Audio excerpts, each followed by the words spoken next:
Let's continue to discuss factors that lead to pro-social helping behaviors, but for now, let's look at who among us is more likely to be helpful. As much as possible, we want to rely on scientific research studies to tell us about human behavior. But that said, I also think it's helpful to begin just by asking ourselves, intuitively, are some people more helpful than others? If your life and your experiences are like mine, then I'm sure you're thinking, absolutely, some people are simply more helpful than others. In other words, there are some people who we can reliably predict will help others across a variety of situations. For example, some people are trained helpers, such as police, firefighters, doctors, nurses, and they are indeed more likely to help in an emergency, particularly when that emergency situation coincides with their training. It's their job, but just as importantly, it's their social role. It at least partially defines who they are. They've come to view themselves as helpers, as lifesavers. And don't forget a basic principle of psychology, that past behavior best predicts future behavior. People in these roles have helped out before, so they're likely to help again.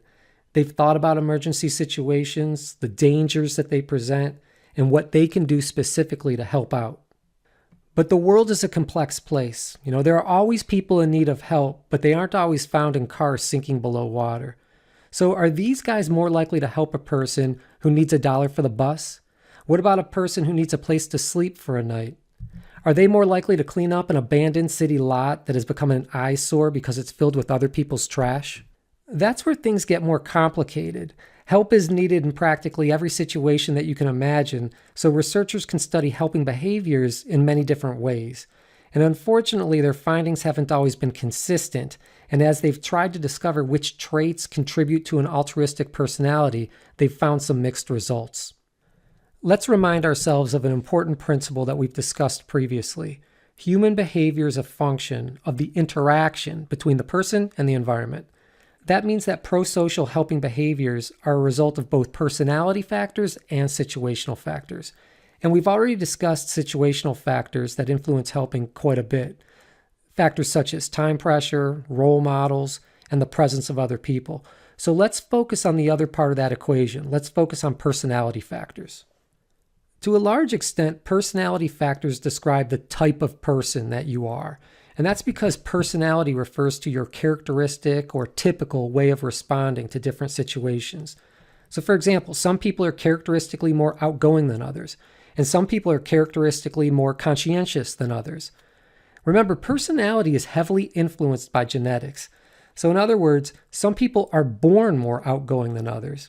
Well, some people are born more helpful than others. And I know that sounds a little bit strange, but research on twins really provides some compelling evidence because identical twins are more similar to each other in their prosocial behavioral tendencies than are fraternal twins. And remember, identical twins are genetic clones of each other, so this suggests that a tendency toward helpfulness might be inherited from their parents. So we can ask ourselves, does research on twins help us understand which traits contribute to an altruistic personality? And the answer is yes, it does.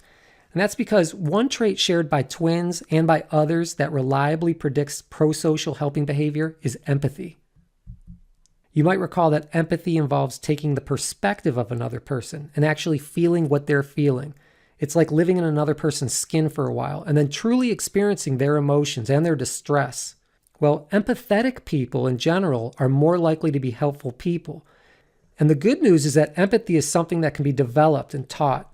Parents will want to keep that in mind. If they help their kids understand what others are feeling, their kids will be more likely to understand the emotional needs of others and to help others when necessary. Another key personality characteristic that reliably predicts pro-social helping behavior is a capacity for advanced moral reasoning. And this moves beyond simply knowing what's right and what's wrong. It involves internally accepting one's responsibility to other people and to other things, independent of the consequences. After all, helping people sometimes comes at great cost. Other personality traits that tend to be related to pro-social helping behaviors include conscientiousness, agreeableness, and humbleness. That sounds like a pretty nice combination of personality factors. Okay, although the data is somewhat mixed, a few personality factors can reliably predict pro-social helping behaviors. Well, the data is somewhat mixed when it comes to cultural influences as well, but let's discuss a few cultural factors that seem to show somewhat consistent results. One's religion has a powerful influence on one's culture, both across nations and within nations. I'm sure you've noticed that some people are more religious than others. Well, measures of religiosity often correlate with helping behavior, such that religious people tend to be more helpful. Researchers have even been able to manipulate this. When people are primed with religious symbols, they think more about their religious beliefs, and this boosts pro-social helping behaviors. But that said, most of the research in this area finds that religious people are more likely to help members of their in-group at the expense of members from the out-group. That's not necessarily very surprising that religious people show favoritism for their in-group, but it's not very nice either. This same kind of in-group bias exists for collectivistic cultures.